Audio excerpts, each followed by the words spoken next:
Salut à tous, j'espère que vous allez bien et bienvenue sur ma chaîne YouTube. Aujourd'hui, place à l'épisode 13 de Tokyo Ghoul, ou plutôt de l'épisode 1 de l'arc 2 de Tokyo Ghoul. Et comment dire, j'ai peur.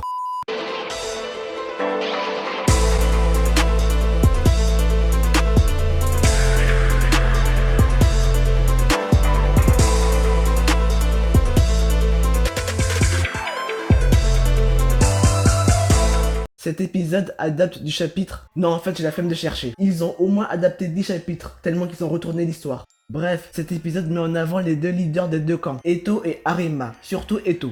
Sen Takatsuki vient de publier son dernier livre, Le Roi Biligre, et la chouette Born Eto Yoshimura s'est fait capturer par le CCG. Bref, on a un gros changement dans ce personnage. Quant à Harima dans cet épisode, on en connaît un peu plus du personnage. Commençons du début.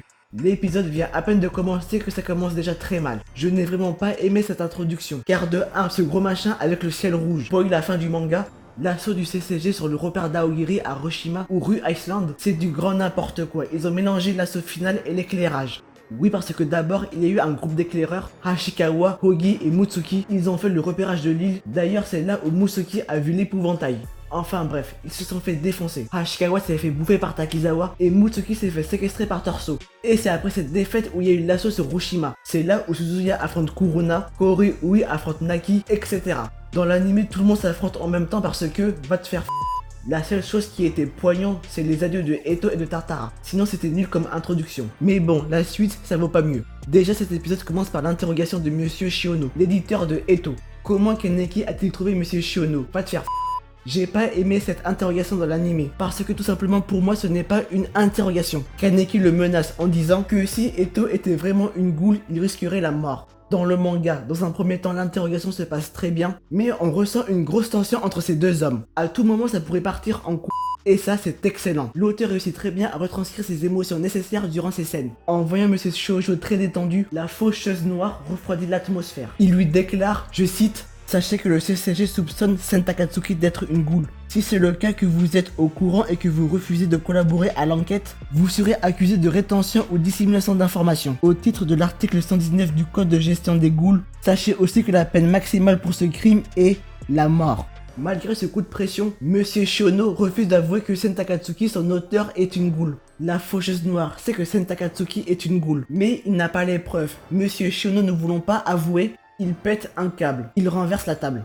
La faucheuse noire n'est pas comme Haise Sasaki. Parfois il joue le bon flic, mais aussi et surtout le mauvais flic. Il fait beaucoup de choses de manière illégale. Faut dire que Sasaki se ramassait souvent des noms par ses supérieurs. La faucheuse noire n'a pas le temps pour ce genre de conneries. Après le refus de Monsieur Shiono d'avouer que Sen Takatsuki est une ghoul, Kaneki, à travers Furuta, décide de fouiller illégalement, sans aucune autorisation, l'appartement de l'éditeur afin de trouver une preuve. Oui, parce que Kaneki et Furuta sont coéquipiers. Dans l'anime, ça se voit pas trop. Malheureusement, Furuta a trouvé aucune preuve. Kaneki a perdu dans cette interrogation. Et ça, c'est une première. On n'a jamais vu la faucheuse noire perdre. En effet, que ce soit face à la chouette Born ou au sous-fifre d'Aogiri, la faucheuse noire ne faisait que gagner. Pour la première fois, elle se trouve face à un humain et elle se heurte à un mur. Mais la faucheuse noire n'a pas dit son dernier mot. Kaneki est convaincu que Eto est la chouette Born et il fera tout pour la capturer. C'est comme ça qu'il faut analyser la scène d'interrogation. Avec ce gros rush, l'anime ne respecte pas la chronologie du manga. Monsieur Shiono est le seul humain qui compte pour Eto. Dans le manga, on ne sait pas comment, mais la faucheuse noire a réussi à faire avouer à Monsieur Shiono que Sen Takatsuki est une ghoul. Donc, encore une fois, Kaneki a gagné. Dans l'anime, Eto fait un gros f*** à tout le monde. Lors d'une conférence de presse où Sen Takatsuki présente son nouveau livre, Le Roi Biligre, elle révèle au monde entier, à la société humaine, sa véritable nature. Eto Yoshimura révèle sa nature de ghoul. J'ai bien aimé la réaction de Furuta. Cette scène est différente dans le manga. Elle apparaît bien plus tard, à la fin du tome 6, et Eto a déjà été capturé par Kaneki. En fait, cette scène n'a pas le même but dans le manga et dans l'anime. Dans l'anime, la scène permet à la faucheuse noire de capturer Eto. D'ailleurs, j'ai bien aimé le fait que Kaneki dise à Hayato que Hinami va se faire exécuter. Dans le manga, on n'a pas eu ça. Hayato est venu un peu au bon moment. Mais après, la mise en scène était différente. On nous laissait croire que Kaneki allait protéger la prison et que Hayato allait attaquer la prison. Donc on pensait avoir un combat entre ces deux-là. Mais en fait, non. Bref, revenons à la scène. Dans l'anime, cette scène a permis de capturer Eto, alors que dans le manga, Eto était déjà capturé. Kaneki se trouve à côté d'elle. Dans le manga, en avouant sa nature de ghoul, Eto a créé un choc dans la société humaine. Cette société qui est dirigée dans l'ombre par les V, des hommes, ou plutôt les demi-humains ghouls qu'on voit en costume noir vers la fin. Je vais parler des V plus tard. Le choc qu'a créé Eto dans la société va s'accentuer avec son nouveau livre, Le Roi Béligre. En gros, ce livre permet de montrer au grand public la véritable nature des Washu. Bref, cette scène dans l'anime et dans le manga sont différentes. Même s'ils ont quasiment la même mise en scène, les messages sont différents. Dans l'anime, c'est pour capturer Eto, dans le manga, c'est pour retourner la société. Après, nous avons le flashback de Eto, où nous découvrons comment il est devenu auteur. J'ai pas grand chose à dire. Ah si, je trouve ce flashback dans l'anime un peu trop censuré, et généralement dans Tokyo Ghoul, quand vous voyez le flashback d'un personnage, le personnage en question a de fortes chances de mourir. Surtout que là, le roi Béligre, c'est le dernier livre de Senta Katsuki, et à travers ce flashback, on a vu comment Eto Yoshimura est devenu Senta Katsuki. Donc voilà quoi. Après le gros choc de la société qu'a créé Eto, cette fois-ci Eto a créé un deuxième choc au sein des inspecteurs du CCG et des ghouls, à travers son livre Le Roi Béligre. En effet, la faucheuse noire révèle à Furuta le message caché de ce livre. Béligre signifie celui qui n'a pas d'œil. Kaneki raconte à Furuta que dans ce livre, nous suivons le roi Born, ou plutôt le roi sans nom, qui a réuni les humains et les ghouls afin de combattre les Washu. Furuta étant un Washu, il flippe intérieurement et raconte à Kaneki que ce n'est qu'une fiction. Cette discussion entre Kaneki et Furuta permet d'introduire l'organisation V. Nous voyons leur chef Kaiko discuter avec Arima et Furuta dans une salle. En gros, ils font un compte rendu de la situation. Mais d'abord, qu'est-ce que c'est que l'organisation V? Qui sont-ils? Quel est leur but? Pour répondre à ces questions, il faut retourner au début de Tokyo Ghoul. Kano a réussi à transformer Kaneki en une demi-ghoul. Pour la première fois, la ghoulifaction a marché. C'est quelque chose d'unique, d'inédit. Même le vieux Yoshimura il le dit lui-même, il n'avait jamais vu ça. Mais pourquoi Kano a-t-il transformé Kaneki en une demi-ghoul? C'est tout simplement pour se libérer de la birdcage, la cage à oiseaux en français. En effet, la société ghoul humain se fait manipuler par cette organisation. C'est eux qui régissent sur le bien et le mal. Le bien, le CCG, le mal, les ghouls. Ils manipulent la population et agissent dans l'ombre. En d'autres termes, c'est eux qui ont créé la birdcage. D'ailleurs, le père de Eto, Kuzen Yoshimura et Liz Kamishiro faisaient partie de cette organisation. Et ils ont eu beaucoup de mal à s'échapper. Kuzen Yoshimura était obligé de prendre le rôle de la chouette borne pour cacher l'existence de sa fille Eto DV. Plus tard, Eto est devenu Senta Katsuki pour se cacher. Bref, les Washu sont des ghouls appartenant au V. Furuta c'est un cas particulier, disons que c'est un Washu raté. Kisho Arima avec son escouade et Hiei Haryu sont des demi-humains appartenant au V. Enfin bref, tout ça pour dire que les V sont partout pour manipuler la population. Cependant, les V craignent une chose, les demi-ghouls. C'est pour ça que Kano crée des demi-ghouls pour se libérer de la birdcage créée par V. C'est pour ça que Kuzen Yoshimura a protégé sa fille Eto Yoshimura, la chouette borgne de cette organisation. Mais pourquoi les V ont peur des ghouls borgnes? Tout simplement, on apprend dans le dernier livre de Eto, le roi Béligre, que le roi Born est une ghoul borgne qui dirigera les humains et les ghouls afin de combattre les Washu, donc les V, pour se libérer de la birdcage. Les V ont peur des ghouls borgnes. C'est pour ça que Eto a créé un gros choc dans la société avec son livre, Le Roi Béligre, et surtout sa révélation comme quoi c'est une ghoul borgne. Suite à ce choc, Kaiko, le chef de cette organisation, réunit Furuta et Arima. Ils font vite fait un débrief et demandent à Arima de combattre Sashi afin de localiser Liz et de la reprendre. Et ils demandent aussi à Furuta de surveiller Kaneki, car oui, Kaneki est une ghoul borgne maintenant. À la fin de cet épisode, nous suivons les 4 protagonistes, Eto, Arima, Kaneki et Furuta. Eto essaie de convaincre Kaneki que son histoire est vraie. Elle lui parle des parties qui laissent passer certaines ghouls, les Washu et les demi-humains. Souvenez-vous dans Tokyo Ghoul Route A, Eto Yoshimura a interviewé Shinohara. Elle a passé le portique et ça n'a pas sonné. Donc Eto est une menace pour les V. Pareil pour Kaneki. Au début du manga et du manga uniquement, Kaneki et Toka infiltrent le CCG. Koiromado force à Kaneki de passer le portique et ça n'a pas sonné. Donc Kaneki est aussi une menace pour les V. Plus tard, Eto a même enregistré sa conversation avec Furuta pour convaincre Kaneki. Vous savez, ce n'est pas pour rien que Furuta fait équipe avec Kaneki. Furuta est un Washu, il doit surveiller Kaneki. Quand Kaneki a libéré Hinami, le premier à être sur place était Furuta. Et je dis bien s'il n'y avait pas Hinami, Furuta aurait probablement battu la faucheuse noire. Enfin bref, ça vous allez voir dans la prochaine review. Malheureusement pour elle, même avec cette preuve, Kaneki s'en moque. En effet, je cite quelques passages quand Sasaki a retrouvé la mémoire et par la suite il est devenu la faucheuse noire. Ma vie est un rêve empli de bonheur. Mes yeux vont s'ouvrir, bordés de quelques larmes et tout sera fini. Ton salut se trouvait dans le sommet dans un rêve plein de bonheur. Je me suis fourvoyé à une époque en croyant que j'avais le droit d'avoir des envies. Je mourrai en beauté. Dors bien, Heise, et merci pour le rêve.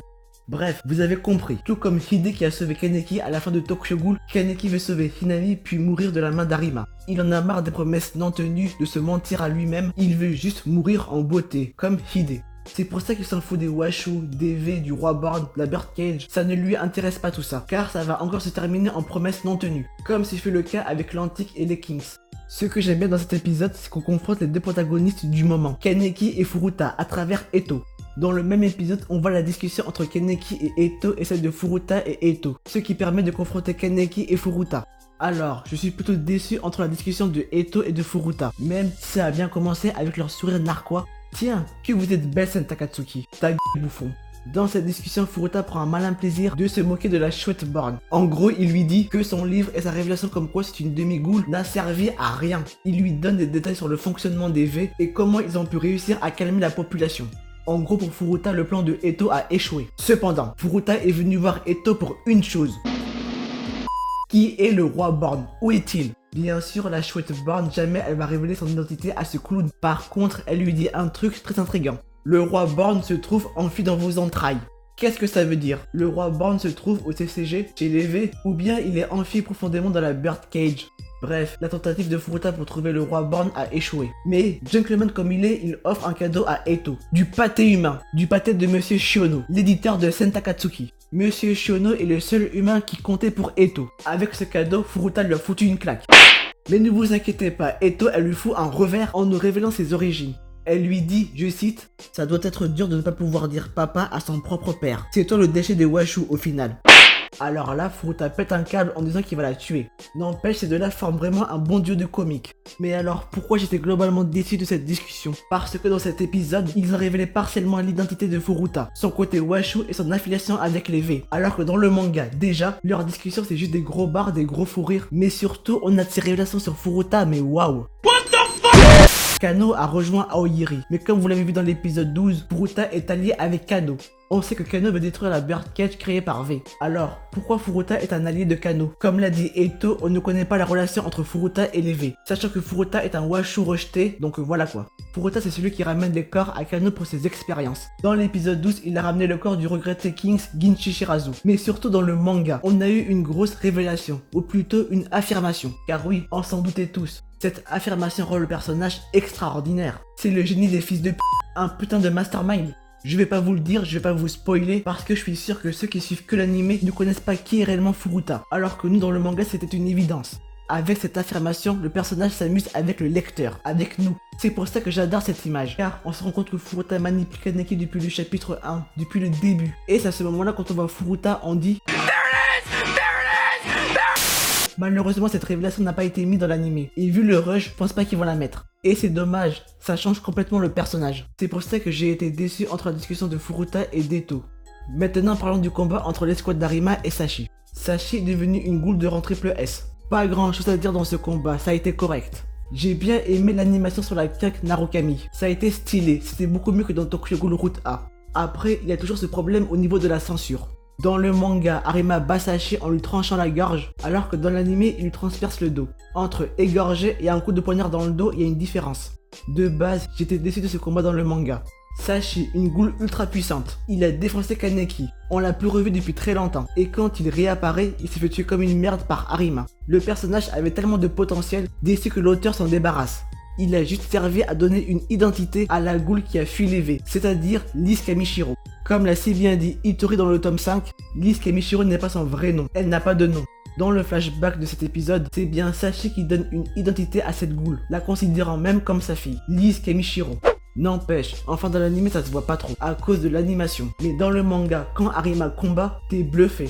Il fait ses poses de turfu, c'est de l'art. Quand il combat, tu vois un artiste. Bref, pour conclure, pour moi cette deuxième partie démarre mal. Ils ont directement commencé par l'histoire du roi Born, même s'ils l'ont beaucoup simplifié dans l'anime. Mais le truc qui me dérange, c'est qu'on passe de l'arc rose à l'histoire du roi Born sans aucune transition. Je suis sûr que beaucoup de gens se sont perdus. Après l'arc rose, il y a eu des choses à raconter, il y a eu beaucoup de changements. Certains personnages ont changé, il fallait les développer. Dans l'épisode 1 de la saison 3, une grande partie de l'épisode s'intéressait aux Kings, car les Kings c'était des nouveaux personnages principaux. Or, après l'arc rose, après la mort de Shirazu, nous avons tout un développement sur les Kings, sur leur évolution après la mort de leur chef. Ourier devient le nouveau chef des Kings. Mais à la différence de l'épisode 1, Ourier est un vrai chef, il pense à l'équipe. Et ça, c'est grâce à Shirazu. Nous avons eu une grosse évolution entre le Ourier qui pense qu'à sa gueule et Ourier le nouveau chef des Kings. Cependant, il a toujours cette obsession de devenir un haut gradé. C'est là où le manga développe la relation Ourier et Matsuri Washu, où nous découvrons l'homosexualité de Matsuri, sans oublier les nouveaux Kings qui ne sont même pas introduits dans l'anime. Mais surtout la chose qui m'a le plus déçu dans cette deuxième partie, c'est qu'ils ont très peu développé la faucheuse noire, le personnage le plus apprécié des fans. La relation entre Kaneki et Furuta qui n'a même pas été développée, ça c'est limite du foutage de gueule. Leur relation est une relation très profonde. C'est à ce moment-là où on se rend compte que Furuta manipule Kaneki depuis le début. Enfin bref, au lieu de développer les personnages et leur psychologie, ils ont préféré rusher pour aller directement parler de l'histoire du roi Born. Ça me déçoit encore une fois. Si vous avez apprécié cette vidéo, n'hésitez pas à la liker, à commenter, à partager et surtout à vous abonner. Sur ce, je vous dis à plus tard pour la review de l'épisode 14 de l'arc 2 de Tokyo Ghoul Re. Bye.